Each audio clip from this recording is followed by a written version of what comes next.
For a long time, I thought my marriage was just quiet. You get used to the silence after so many years. You think this is what comfort looks like, right? Until one night, one tiny sound, just a message tone, made everything fall apart. My name's Vivienne. I've been married to Dorian for 17 years. We had the house, the careers, the dinner parties with matching wine glasses. To everyone else, we looked like we had it all figured out. But we didn't. And I guess I'm telling this because if you've ever looked at someone you thought you knew and suddenly realized you don't know them at all, I want you to know you're not crazy. If you've ever smiled through something that quietly broke you, maybe this story is for you. If it is, stay with me. And if you feel like someone out there needs to hear it too, you can follow or subscribe, just so we don't go through this kind of heartbreak alone. Because I promise it's not just about betrayal. It's about what comes after, and maybe what we choose to do with it. It wasn't the text or the photos that broke me. It was how easily he smiled for her, not me. The screen on his phone was still glowing when I stepped closer. I didn't want to pick it up. I really didn't. But sometimes your body knows what your heart won't admit. My fingers hovered over it for a second, then touched the glass. The lock screen asked for a passcode, just 4 digits. My birthday, his. No, it was our wedding date. Still the same. That hit harder than I thought it would. I entered it and the phone opened without resistance, like it had been waiting for me all along. There it was. The dinner reservation confirmation from Villar, but that was just the surface. What I saw next. It felt like peeling back wallpaper in an old house and finding mold underneath. There were messages, dozens, no hundreds. A thread that stretched back nearly a year. Conversations at midnight, pictures of lattes of outfits of her tucked under his arm during a work trip to Santa Fe. I remembered that trip. He told me it was client negotiations. I packed his suitcase for him. Her name was Lena Caro. I'd never met her, but I'd heard of her in passing. Internal communications worked in the same building. Younger, blonde, fresh out of grad school. She always made the newsletter sound chirpy, he once joked. I laughed at that joke.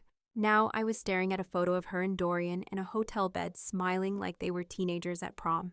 I sat down on the edge of our bed phone, still in hand, my eyes burning. The room started to feel smaller, tighter, like the walls were inching closer. My chest couldn't hold it all.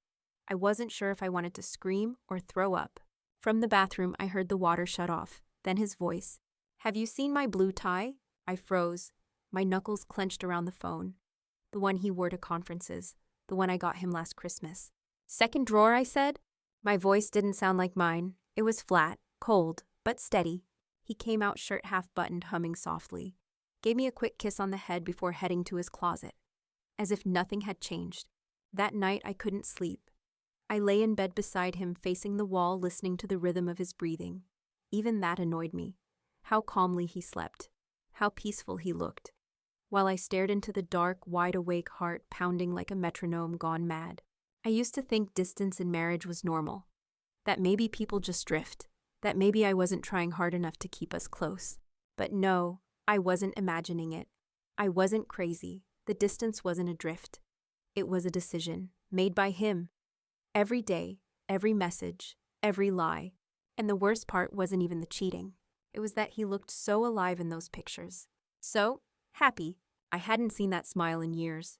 And it wasn't for me. That's when I knew I wouldn't be screaming, I wouldn't be crying in the driveway or smashing plates like some dramatic movie wife. No, I was going to do something else entirely. Something that didn't need noise to be unforgettable. I didn't scream, I didn't cry. I wrote an email that would shatter everything silently. The morning light crept into the room as if nothing had happened. Sun on hardwood, birds outside, the sound of coffee dripping downstairs like every other Thursday. But something inside me had shifted. It didn't feel like rage. It felt like glass. Cold, precise, dangerous if handled wrong. Dorian kissed my cheek before heading out. "Wish me luck. The Japanese clients are a tough crowd," he said, buttoning his blazer. I smiled thinly. "You'll charm them," I replied. He didn't notice the stillness in my tone. Didn't see how my hands shook slightly as I tied the sash of my robe. The moment the door clicked shut behind him, I called HR at the university and requested 3 days leave. Personal reasons, I said. Family matters. They didn't ask questions. I sat at the kitchen table staring into my coffee until it went cold. For 17 years, I'd tried to be the kind of woman who didn't make waves, who forgave, who understood, who waited patiently at home. Not anymore. I opened Dorian's laptop, the one he kept synced to his work schedule. Password easy. It was still the name of our dog that died 6 years ago. That said a lot. He never thought I'd look, that I wouldn't dare. His calendar was meticulous. 7:30 p.m., Friday, Villar, window seat, wine pre-ordered. A note in the description she prefers softer lighting. Don't forget to compliment the dress, the kind of care he hadn't shown me in years. Next, I looked up Lena Caro in his firm's internal directory. She had a smile like someone who had never been told no. Her LinkedIn led me straight to her husband, Julian Rains, executive architect, clean-cut, kind eyes. The kind of man who probably believed his wife loved him without question. I thought about calling him, but how do you say it? Hi, your wife is sleeping with mine. No. I had to be smarter than that. Precise. Professional. So I did what I knew best. I wrote an email. Subject: speaking engagement opportunity, Urban Design Series at Ashbourne U. Dear Mr. Rains, my name is Vivienne Hale, and I currently teach project management at Ashbourne University. We are hosting a speaker series on sustainable urban development and recently came across your acclaimed work on the Riverbend District. If you are available, I'd love to discuss inviting you to speak at our upcoming session. I've made a reservation at Villar this Friday at 7:30 p.m. and would be honored to meet you there to talk through the details. Warm regards, Vivienne Hale. I read it back once, polished, neutral, no sign of the storm behind it. Then I hit send. Less than 2 hours later, he replied, Vivienne, thank you for the invitation. I'm very interested. Friday at Velleray works perfectly. Looking forward to it.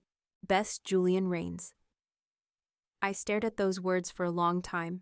My heart was racing, but not from fear, from clarity. I didn't want vengeance. I wanted the truth. Served cold, lit by candlelight. And I wanted them to feel for once what it meant to be seen. Really seen.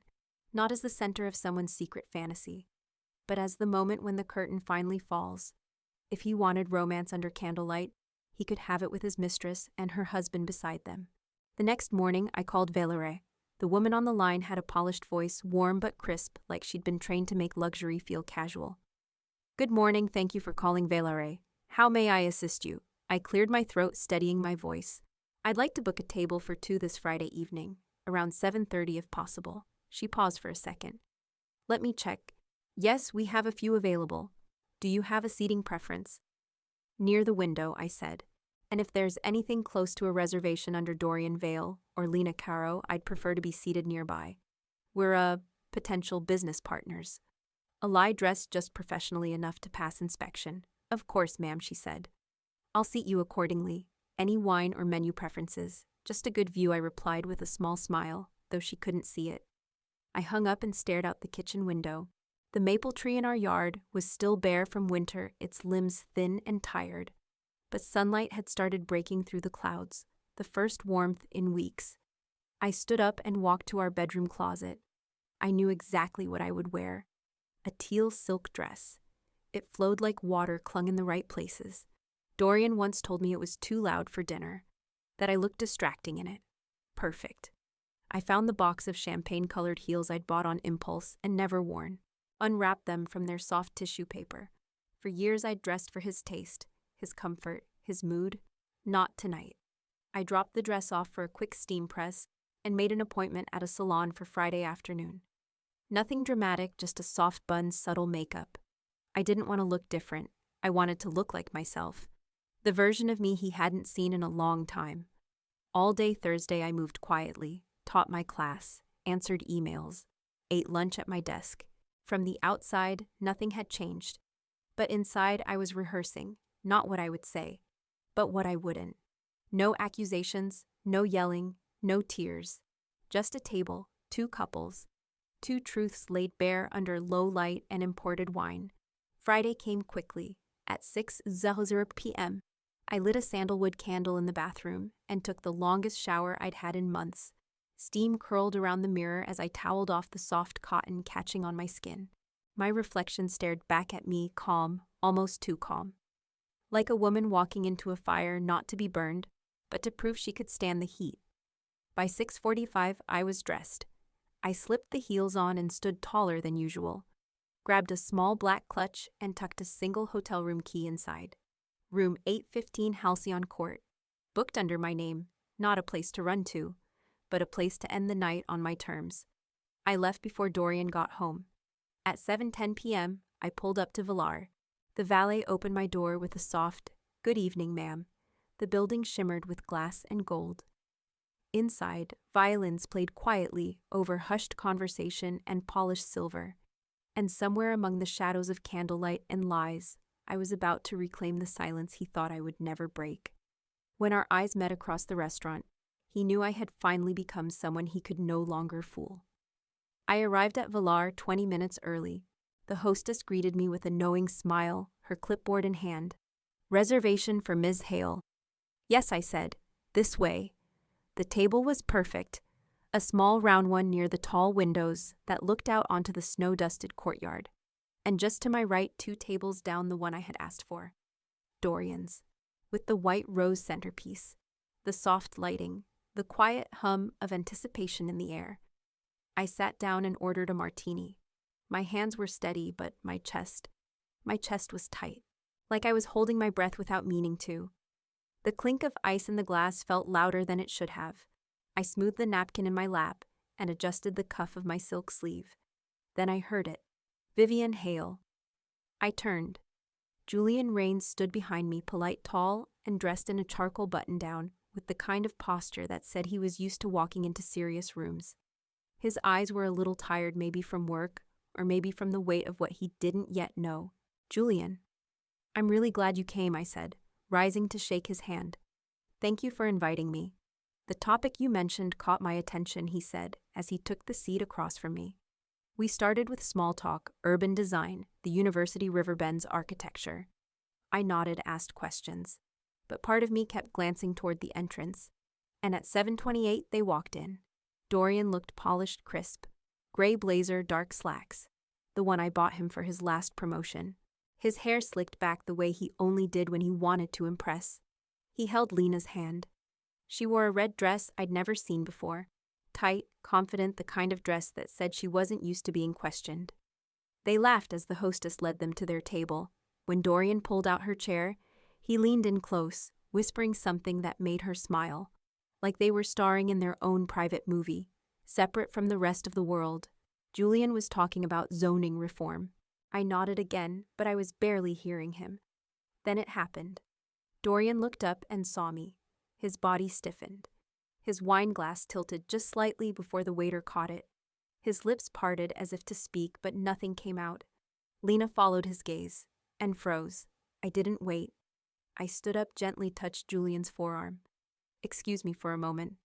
I walked calmly toward the restroom, but I wasn't going to the restroom. I was giving them time to feel it, to panic. And on my way, like the universe had written a script just for this moment, I ran right into Lena. Her face went pale. "You're Clara, right, Vivienne," I corrected, smiling softly. "And you're the one holding hands with my husband under the table, while your husband sits less than 10 feet away." She looked like a glass about to crack. "Please? Not here," she whispered. "Why not?" I tilted my head. "Isn't this the perfect place? Candlelight. Soft music. Everything set for a performance. I didn't mean I'm not here for excuses," I said. "But Julian, he deserves to know." I turned slightly, caught Dorian trying to inch toward us. His face was the color of ash. "Vivienne, what are you doing here?" he asked, voice breaking. I looked over his shoulder toward our table. "Julian," I called calmly. "Could you come here for a second?" Julian stood up and walked over, concern flickering in his eyes. "What's going on?" I pointed. "Julian, this is my husband, Dorian Vale, and I believe you recognize your wife." Julian looked at Lena, really looked at her. Her mouth trembled, but no words came. Dorian stepped back. Lena turned away, covering her face. And I walked away. I didn't scream. I didn't cry. But just before I left the scene, I turned to Dorian. "Oh, and don't worry. Dinner's still on you. Your company card seems quite familiar to her." And then I walked back to my table. The room was quiet. No one spoke. Even the violin had stopped mid-song. Julian was still standing, staring at Lena like he'd been slapped without warning. And for the first time in a very, very long time, I felt no shame in being the one who knew. The table for four wasn't set for conversation. It was a courtroom of shattered trust. The moment I returned to the table, I could feel it, eyes whispers, discomfort clinging to the air like smoke. Julian was still standing frozen in place, his hands clenched at his sides, his jaw tight, but his voice quiet. "Did you know?" he asked softly. "I knew enough," I said. "And I thought you should too." He sat down slowly, like someone had cut the strings, holding him up. I flagged down the waiter. "Excuse me." I said, my voice even. "Is there any way we could be moved to a private room? And, if possible, could you merge our table with the one under Dorian Vale?" He blinked, caught off guard by the request, but then nodded. "Of course, ma'am. I'll make arrangements immediately." 10 minutes later, we were being ushered into a small, softly lit room with cream-colored walls and a single large round table set for four. There were no windows, no audience, no escape routes, just polished glassware, the distant sound of music, and the weight of what had just been exposed. I sat first. Julian took the seat beside me. Dorian and Lena walked in slowly, like students caught cheating in the middle of a final exam. They sat down across from us, silent. Their faces were pale, eyes darting from each other to the floor, to the table, anywhere but at us. No one touched their water. No one dared to pick up a menu. Finally, Dorian cleared his throat. "Vivienne, I don't even know where to begin." "Start 3 days ago," I said, pouring myself a glass of water. "When I saw the dinner reservation on your phone. That's when I knew." Lena flinched. Dorian's mouth opened again, but I raised my hand. "You don't need a speech. I read the messages, the photos, the calendar notes. I know about Santa Fe. I know about the wine she likes. I know you called her Bright Star in your phone." Julian turned to Lena. His voice was low, but his words cut like a scalpel. "He calls you Bright Star." She tried to answer, but the sound caught in her throat. "I didn't mean for it to go this far," she whispered. "It started as a stupid connection. I felt lost." "Dorian," he listened to me. "He noticed things." "I noticed things too," Julian replied. "Like when you stopped wearing your wedding ring and said it was at the jeweler's. Twice. Like when you started texting during dinner and smiling at a screen instead of at me." Lena covered her face. Dorian turned to me, his voice cracking. "Vivienne, I know I hurt you, but I swear it didn't mean I stopped loving you." I smiled. Not out of warmth, but exhaustion. "Dorian, this didn't start tonight. It started the moment you looked at her the way you used to look at me, when you chose to lie, again and again." He lowered his head. I reached into my clutch and pulled out the keycard to Halcyon Court. I placed it on the table gently, like a final piece of evidence.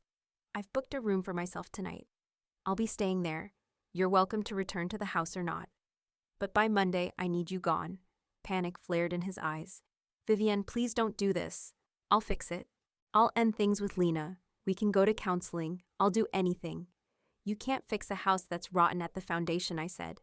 He reached across the table, trying to take my hand. I pulled away. "I used to be the woman who forgave," I said, my voice soft but sure. "Who swallowed hurt in silence and pretended things were okay. But now I know sometimes forgiveness is just betrayal in disguise." Julian hadn't said anything for a while. He was staring straight ahead, unmoving. Then finally he spoke. "Thank you, Vivienne, for telling me the truth, even if it shattered everything." I turned to him. "I didn't want to break your world. I just didn't want them to keep living in ours." We stood together, chairs scraping softly against the marble floor. Dorian reached out again, desperate. "Vivienne, don't," I said. And Julian and I walked out together, not speaking, because everything that needed to be said had already been lit like a candle and burned to the wick. That night I cried not because I lost him, but because I had forgotten how much I deserved. I arrived at Halcyon Court a little past 10. The lobby was quiet, dressed in soft amber lights, and the hush of expensive silence. A woman at the front desk smiled politely and handed me the room key. "Suite 815. Let us know if you need anything, Ms. Hale." I nodded, but I couldn't speak. My voice had folded in on itself. The elevator ride was slow. Each floor dinged like a question I couldn't answer yet. Inside the suite, I slipped off my shoes and walked barefoot across the polished wood floor to the window.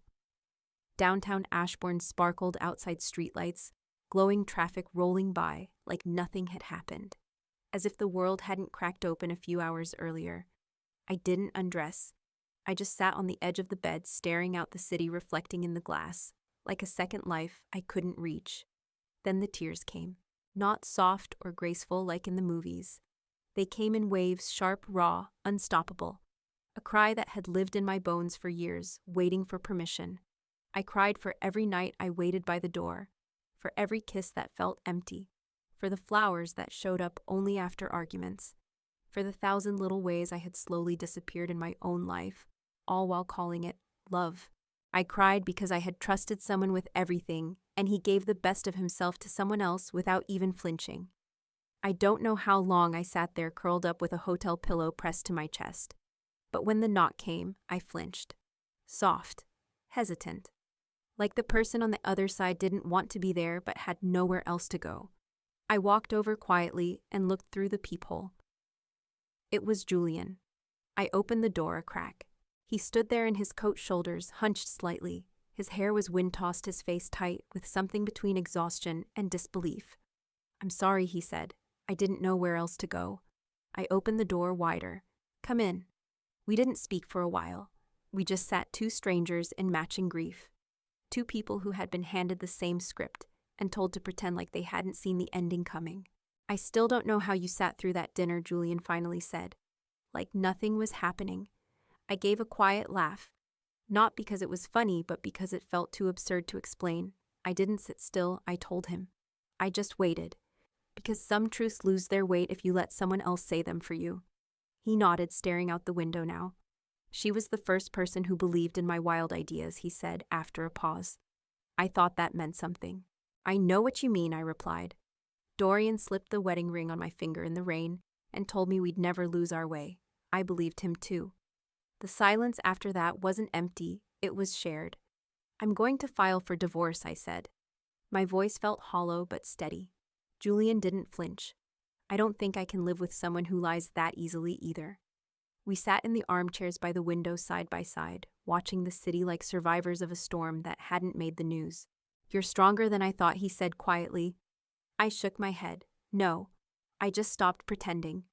When he left a little later, he paused by the door. "If you need a friend, I'm here," I nodded. "Thank you, Julian.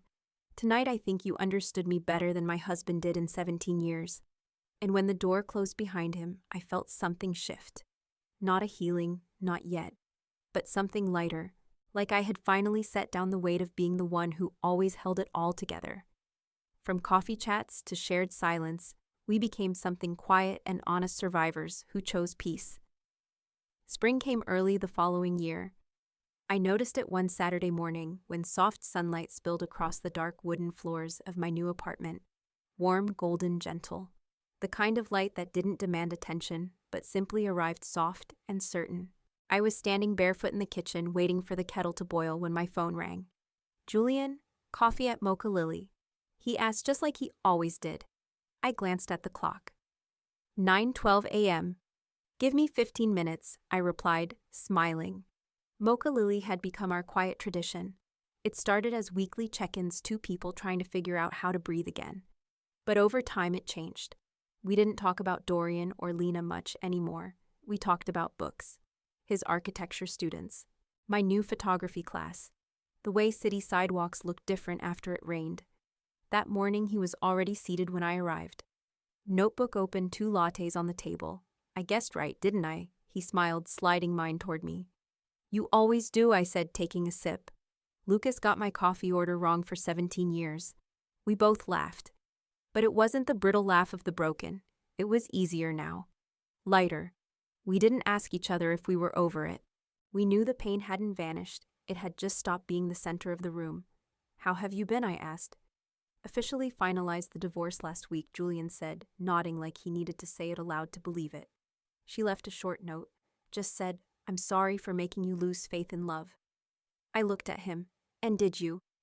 He thought for a moment, then met my eyes. "No," he said. "Because I'm learning to believe again from scratch.